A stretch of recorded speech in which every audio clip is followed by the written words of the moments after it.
Um, yeah. So, Jojo did finish, and It's over. I don't really personally feel like I don't even have to really do a spoiler cast on that. I don't have to go top to bottom on it, but I have thoughts, and I have and especially I have thoughts specifically on the finale because it's so different from every other. It's very different. And because it took so many people by surprise, and I'm kind of just sitting back going like, yeah, motherfuckers didn't know about them rocks, but here we are. So pretty much just gonna do a sleeping slaves cast is what I see us getting into a little bit later in this preamble. I have one non-ish spoilery thing to say about the finale, which is more about Giorno's character. Mm-hmm. I don't believe that the way that Giorno is at the end of that story is appropriate for the ending of a protagonist. Mm-hmm. I think that set of abilities is wildly inappropriate for the hero of your story. It's too mean. Well, two things. Well, there's multiple things, and should we just start with it then? Yeah, fuck it. All right, so we're gonna start talking about JoJo Part 5, Vento Oreo, the Golden Wind. If you haven't seen the finale, we're gonna Pissing be going in the into wind. that. That's what it is. And I'm going to not go further into the parts. I'm gonna just keep it. Yeah, keep it 5. Keep it 5. I'm gonna keep it 5. Great. So, the story ends like At the beginning. 5 minutes into the second to last episode. Yeah. Right? It's instantaneous. And everyone goes, wait, what? Because the story was actually over like when before the hiatus went. Yeah. Right? The moment Gold Experience Requiem punches you, you are done. Yeah. You now no longer have a timeline to return to. The cut that King Crimson does, Yeah. this is the cut that happens at the end point where you delete the rest of the video. Yeah. And then you just loop the last one, infinity, as if an exe file has Yeah. an exception, and then it just keeps... And it plays that awful sound effect going... Right? So that's when the actual story was done, and what we were waiting on those 2 weeks for, or 3 weeks for was just like, okay, what does it look like when that happens? And more importantly, what is the deal with this epilogue chapter? Yeah.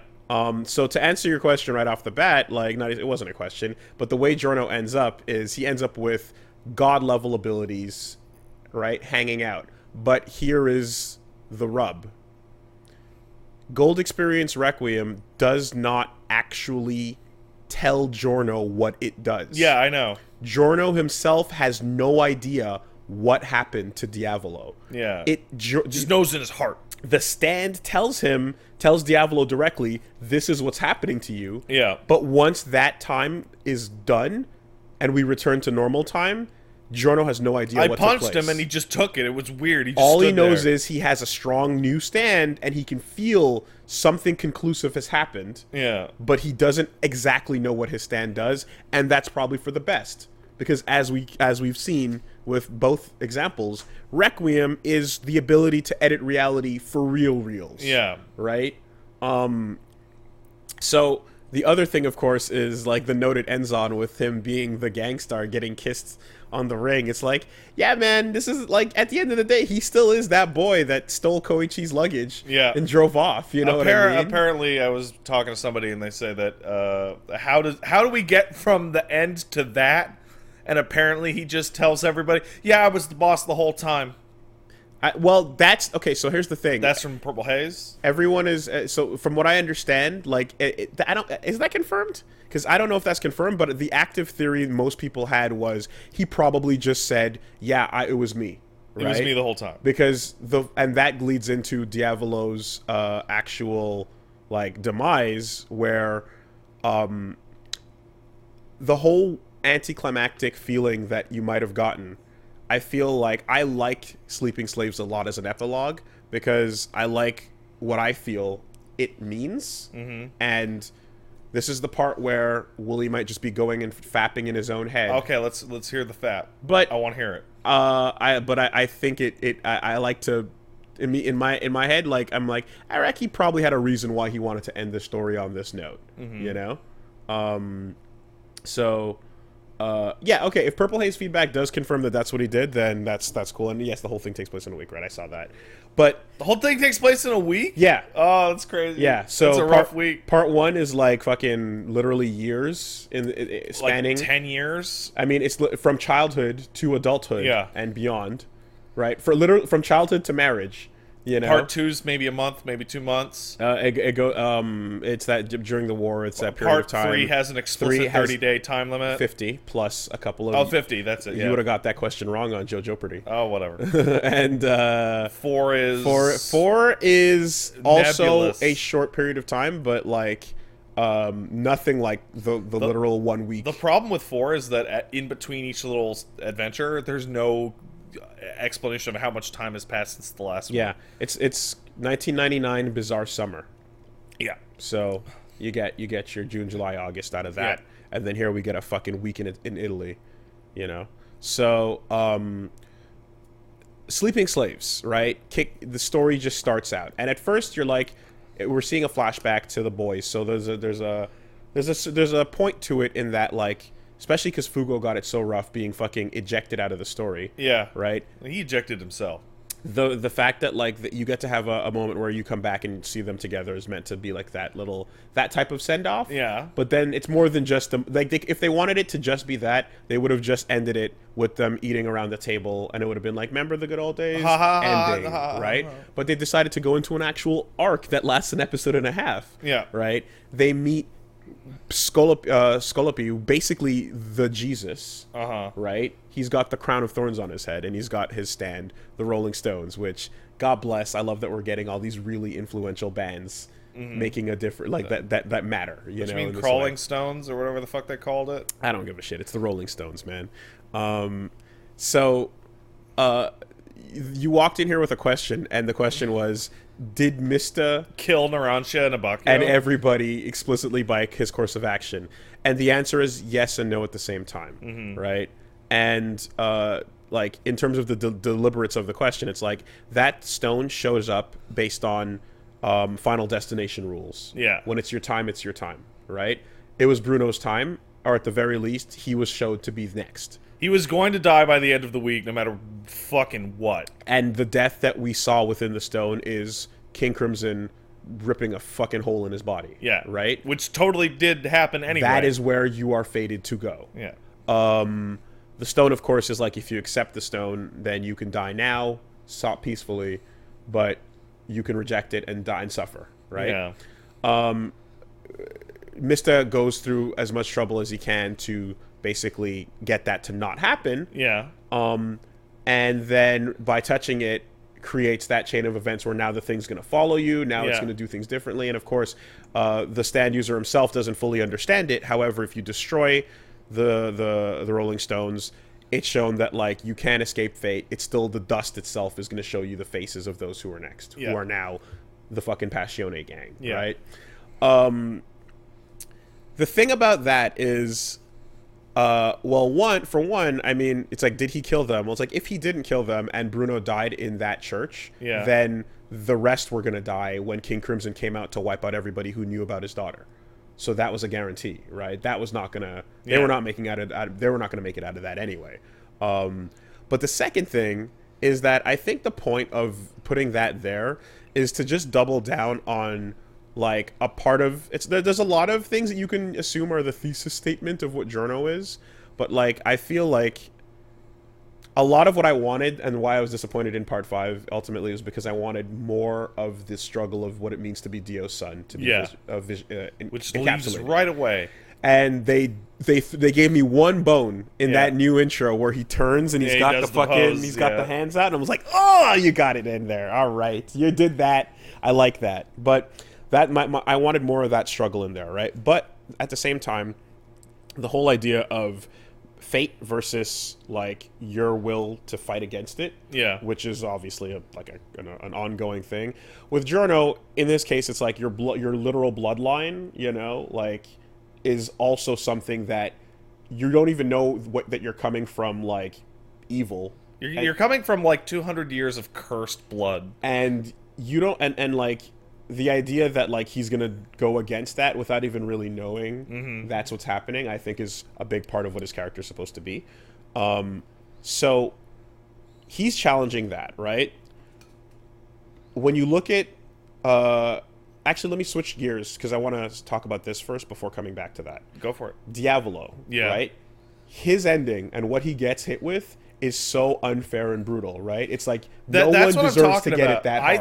I think Giorno having a power that puts people, anyone ever in the future that he ever deals with, into an infinite nightmare death loop is horrible. It's almost like Purple Haze, but worse. Yeah. That stand is overkill for the situation. Yeah. Yeah. Like, what if some generic assassin dickbag attacks him in the future and just gets that? One would hope that Purple Haze itself is aware enough to not make people suffer internally for that sin, you know? But nonetheless, the way Diavolo gets it, you're like, that's Cars ad infinitum.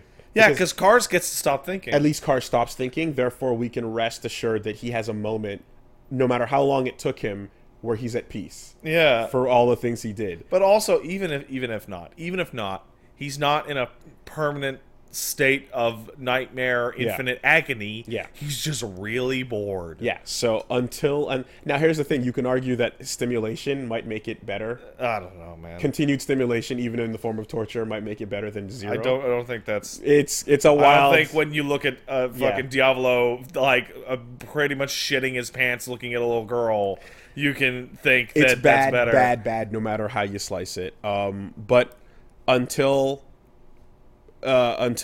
proven otherwise, it's safe to assume that is fucking the worst way you can go in JoJo, right? Now, while that is like not equivalent to his sins in a way, there is still a thing to think about where it's like it is fitting of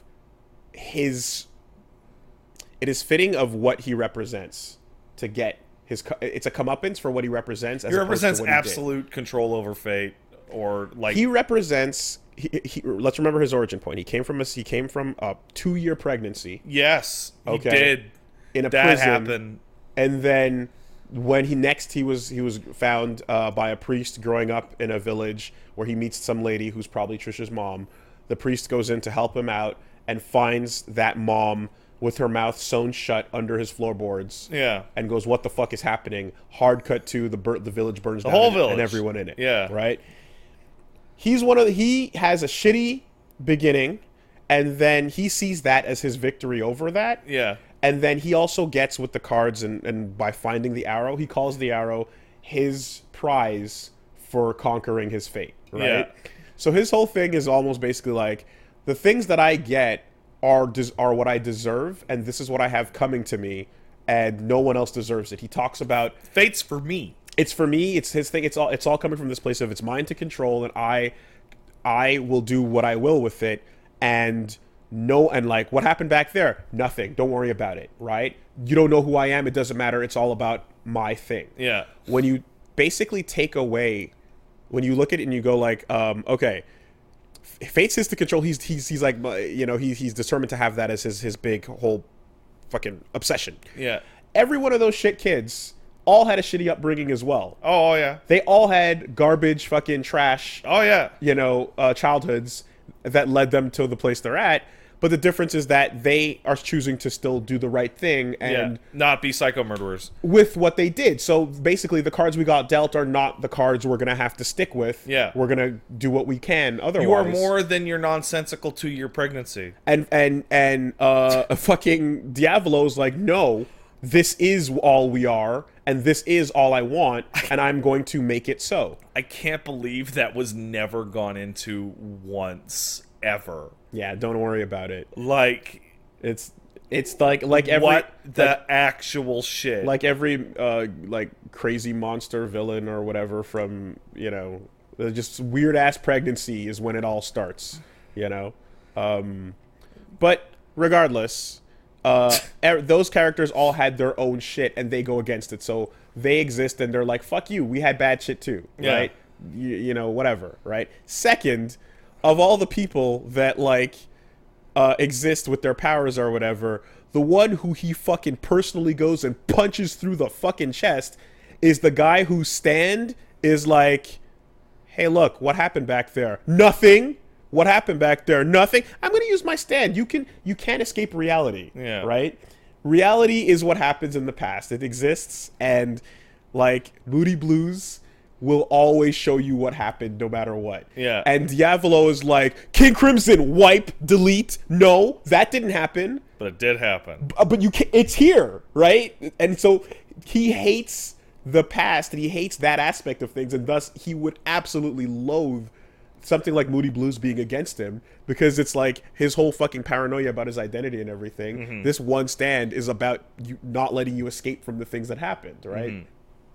So when Giorno basically gives him that little speech at the end about how like reality is the only truth of this world, it's a very vague sort of heroish, you know, statement.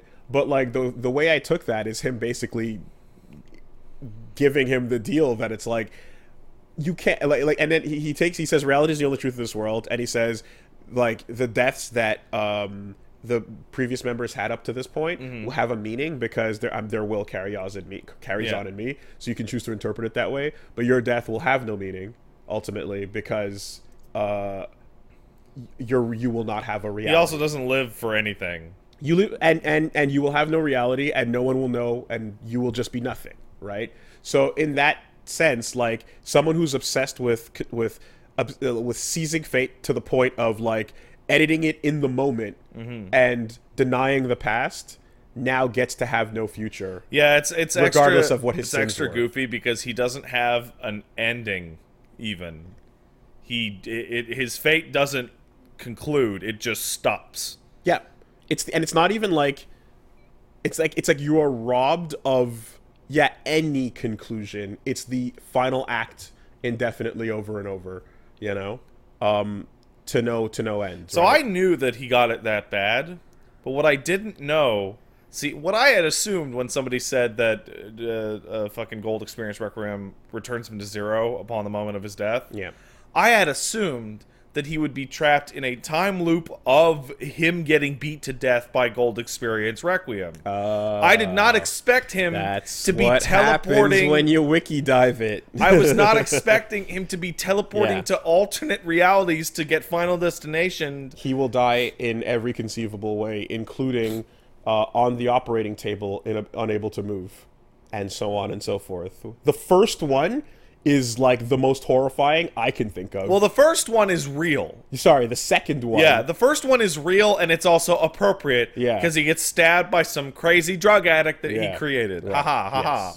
And then the rest just plays out. But like you can't second move one's on the the worst. operating table. Yeah, second one's totally the worst. And that's a tone setter for where the rest of that goes. Because when he's quivering, it's like, because he just went through the bad the worst one you can possibly imagine, right? Will there be snoo in there? Yes, there will be a snoo. There will be guaranteed. There will be infinite snoo by definition. Right. I remember, but the whole point. Sorry, go ahead. I remember somebody mentioning that due to the goofy nature of what's implied, that might continue infinitely, regardless of all other circumstances. Yeah, I don't know. Double infinite. I don't know. Could you imagine? That's why I said we're going to stop here, right? However, one thing is that with all that, we can look back and go, thus the point of Passione, right? The real Passione, whatever, the Gangstar Squad, is to like defy his whole thing, say that where you came from doesn't determine where you're going. And ultimately to show you as well through like Bruno basically and Giorno fucking with literally what fate says needs to happen. He's like, nah, we're not done yet. We're still on this mission. And Bruno like pretty much figures out, he's like, oh, I'm a fucking zombo. But I don't care because this is more important. And the thing with Rolling Stone does put a cap on like, hey, how come Bruno got to be a weird zombie? And it's because his fate was defied. It was defied. You broke the Final Destination rule, and on top of that, you had an asshole like Giorno binding you together, right? Like that's the whole thing. and your determination. Yeah. Right? Like your drive and your will to just keep that shit going. So, all of that adds up, and then it's like, yeah, like everybody shit on Fugo for not wanting to follow a literal zombie, Yeah. to his annihilation. You know, like fuck.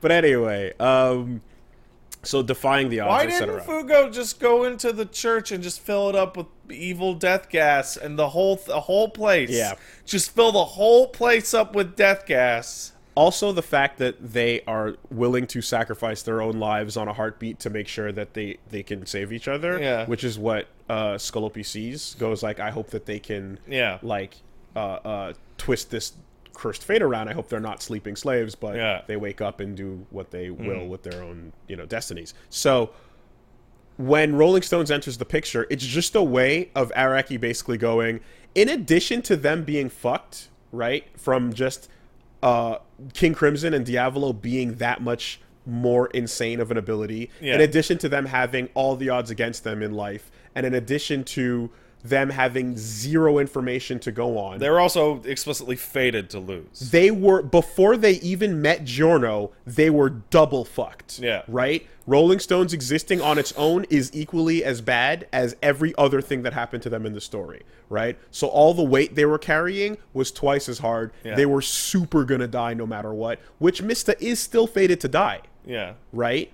And of course the way you exploit Rolling Stones is by, if you don't show up, you can do things crazy and stay alive, whatever. Yeah. But regardless, it was just to say, and despite those double odds, they still made it. So it's kind of meant to just be like you didn't know it, but the whole time it was even worse, and they still succeeded. Man, Fugo sucks. Fugo sucks ass.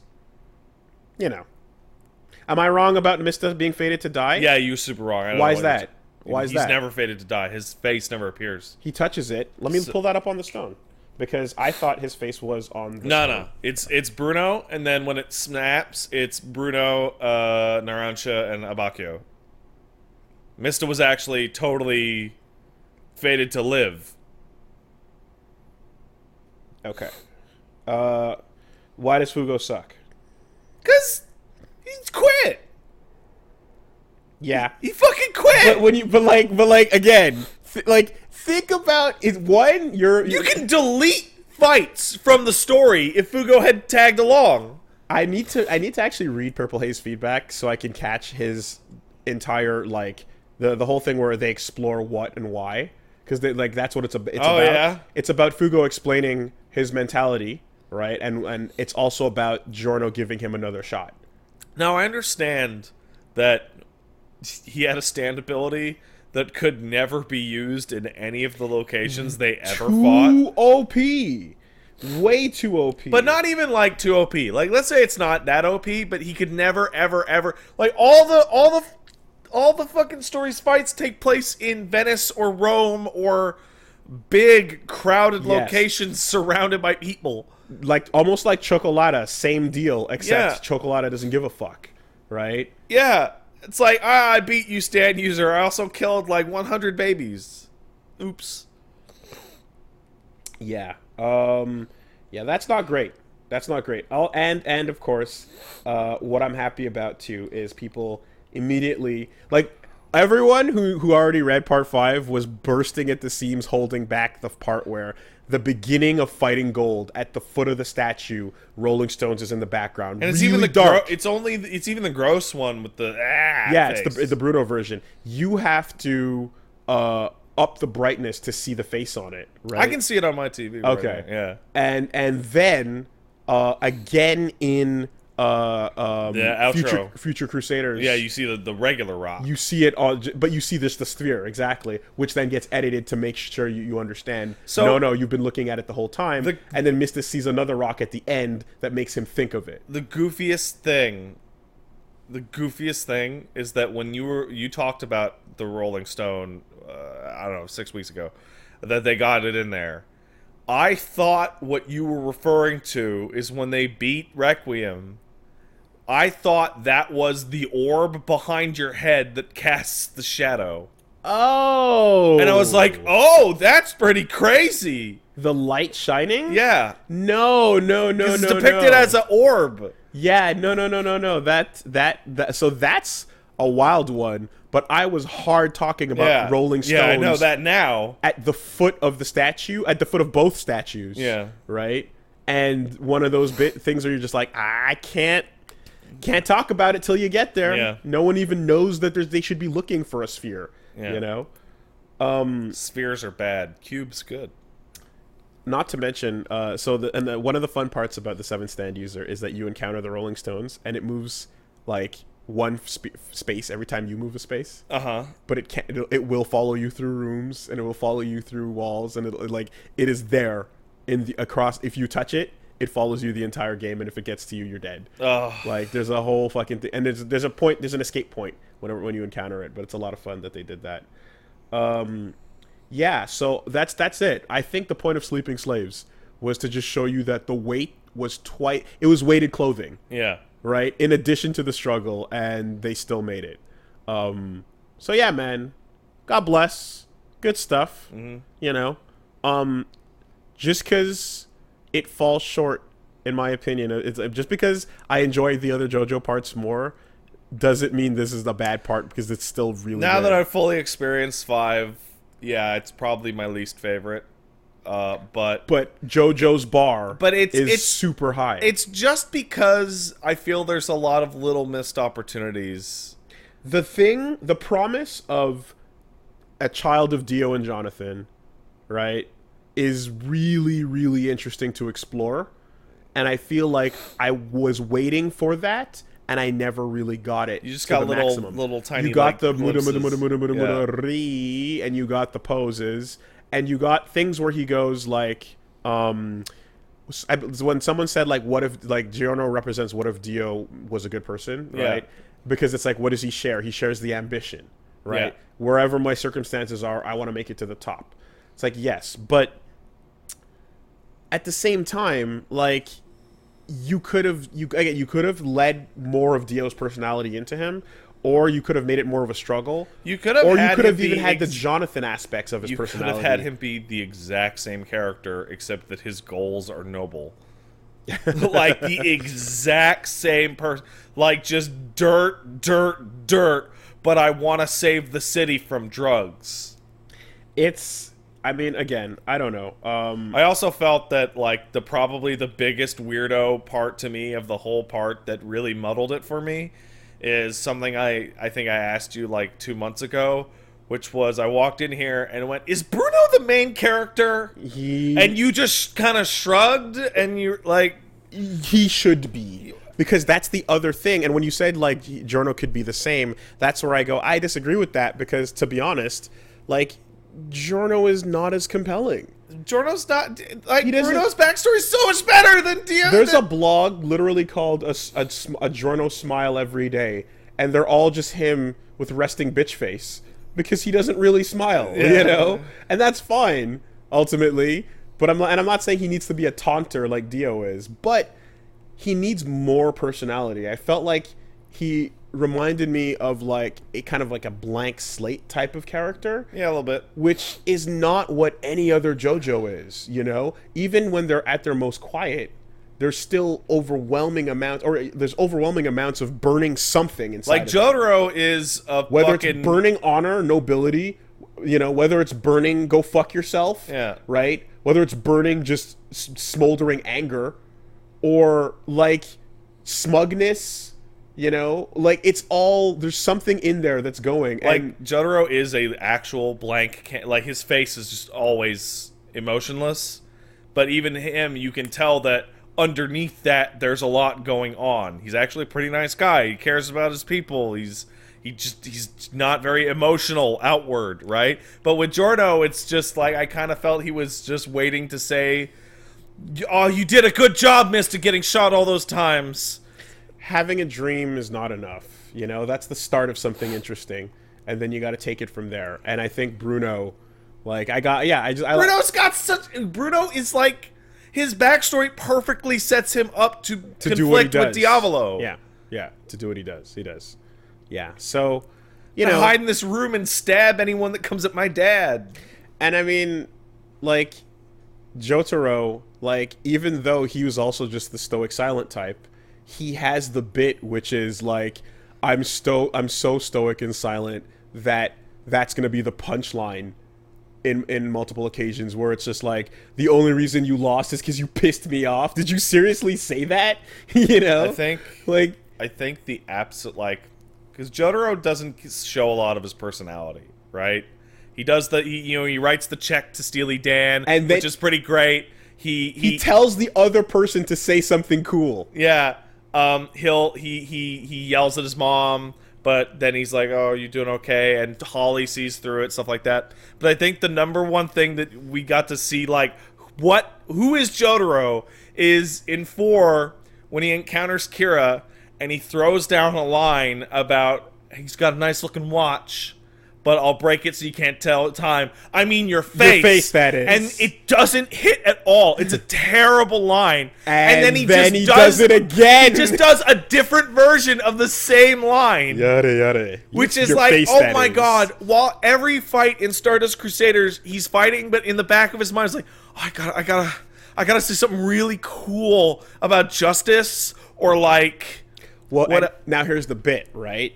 When you think about it, he does the same thing. Every Joestar has a moment early on where you have to define what they're about, right? Yeah. And this is the right thing to do with any new story where you're learning your new character and you want to find out. Particularly in JoJo, you're always going, what makes you a unique Joestar compared to the last set, right? Yeah. And right off the bat, you establish Jonathan by looking at the way he treats, like, saving Erina. He's the ultimate chivalrous hero. And then Erina is like, oh my god, my hero. And he's like, it wasn't for you. It was for being a gentleman and for honor. And then he turns and goes, and runs away. And then Joseph has his moment where he's in the plane, and then he's like, let's crash this fucking plane, because I'm not going to deal with your stupid shit, you criminals. Right? And then also, a Tommy gun! Yeah. So he sets himself up as, like, just a wild hard ass that's completely opposite of what we just saw. Yeah. You know? And so for Jotaro, it's when he does his judge speech against Kakyoin, and he's like, because the law and the victims and our society, like, you can hide from them with your stand, therefore my stand will be the judge, and he goes off on that whole bit. That's his, like, establishing my character moment. And Giorno has those. I totally agree with Jotaro, except for one thing. The moment that I like, because I watched the old OVA, and I thought Jotaro was cool. But when I watched the new anime, there's the one line he says in that judgment speech that just kills me inside. It makes me love him so much. When I hate the food, I stiff the bill. It's so specific, because he's like, listen, I might be a bad guy. When I leave without paying all the time. And it's like, that's Jotaro's baseline for being a bad person. You're a scumbag, basically. Yeah. Like, you'd think that, like, on appearance, Josuke would be the type, you know, but, like, he's like, nah, let's like go hustle these lotto tickets, right? Yeah. But like, Jotaro straight up is like, fuck that food, I'm out. This food is terrible. I'll smoke in public. Ooh. I will yell at my fangirls, right? And anyway. I'm such a badass. Like, you can hear him saying it, like, I'm so fucking cool and tough. It's like, oh man. He really goes over the top to make sure he appears cool at all times. Meanwhile, he's hanging out with the horse girl in the back of the class doodling dolphins. Yes. So, Giorno Giovanna has a dream, but, like, and he has charisma. Yeah. He has it. That's what leads everyone to follow him. But then it kind of stops a little bit, you know? Yeah. And, I mean, his blood and his determination take him far enough, and it's fine. But yeah, that's kind of. I wanted more of a struggle with Dio's elements playing into him. You totally nailed it for me. The story tells you he's the most charismatic guy, and everyone's like, "There's just something about him. I gotta follow him." But Bruno is actually displaying way more charisma. Yeah. And, like, when I think about that compared to, like, the speech that Dio gives, where he's talking to either, who was it? It was Kakyoin or Polnareff. It was Kakyoin, where he convinces him to his side or whatever. Yeah. And like Kakyoin sees him for the first time, and he's like, I was fucking terrified, to the point where when he kind of showed up behind me and just went, hey man, let's be friends. He's like, I was so relieved. Like, oh, thank God. Yeah, anything. Because otherwise I'm just dead.